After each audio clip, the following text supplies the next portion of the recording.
অসীন মাঝি। বঙ্গবন্ধু শেখ মুজিবুর রহমানের জীবনী নিয়ে তৈরি মুজিব একটি জাতির রূপকার সিনেমা। বাংলা আমাদের মাতৃভাষা নয়। বাংলাদেশ ও ভারতের যৌথ প্রযোজনায় তৈরি হয় এই সিনেমাটি।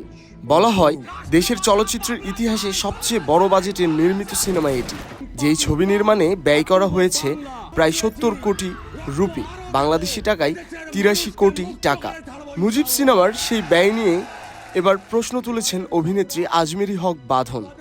সম্প্রতি এক সাক্ষাৎকারে অভিনেত্রী বলেন, মুজিব নামে যে সিনেমাটি বানানো হয়েছে আমি সেটার হিসাব চাই।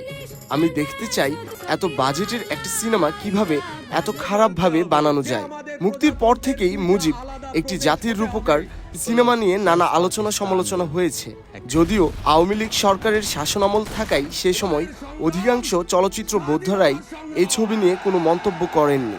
তবে ৫ আগস্ট সরকার পতনের পর অনেকেই আওয়ামী লীগের দুঃশাসন নিয়ে মুখ খুলতে শুরু করেছেন।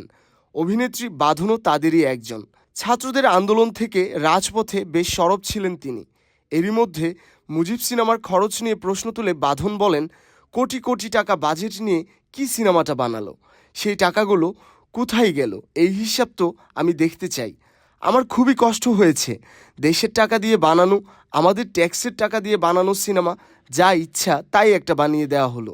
২০২০ সালের ১৪ জানুয়ারি নয়াদিল্লিতে বাংলাদেশের পক্ষে তৎকালীন তথ্য ও সম্প্রচার মন্ত্রী হাসান মাহমুদ এবং ভারতের তথ্য ও সম্প্রচার মন্ত্রী প্রকাশ জাভেদকর মুজিব সিনেমা নির্মাণের চুক্তিতে স্বাক্ষর করেন। চুক্তি অনুযায়ী মোট বাজেটের ৬০% অর্থ দিয়েছে বাংলাদেশ। সে হিসেবে বঙ্গবন্ধুর বায়োপিকে বাংলাদেশের বিনিয়োগ প্রায় ৫০ কোটি টাকা। অন্যদিকে বাকি ৪০% অর্থ ভারতের নিয়োগ করার কথা, বাংলাদেশি টাকায় যা ৩৩ কোটির বেশি। মুজিব একটি জাতির রূপকার সিনেমায় বঙ্গবন্ধুর চরিত্রে অভিনয় করেছেন আরিফিন শুভ। তিনি পারিশ্রমিক হিসেবে নিয়েছেন মাত্র ১ টাকা।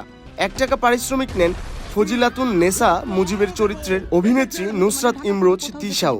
প্রসঙ্গত, সিনেমার অন্যান্য চরিত্রে অভিনয় করেছেন নুসরাত ফারিয়া, রিয়াজ আহমেদ, দিলারা জামান, চঞ্চল চৌধুরী, সিয়াম আহমেদ, জায়েদ খান, খায়রুল আলম সবুজ, রাইসুল ইসলাম আসাদ, গাজী রোকায়েত, তৌকির আহমেদ, মিশা সওদাগর সহ শতাধিক শিল্পী।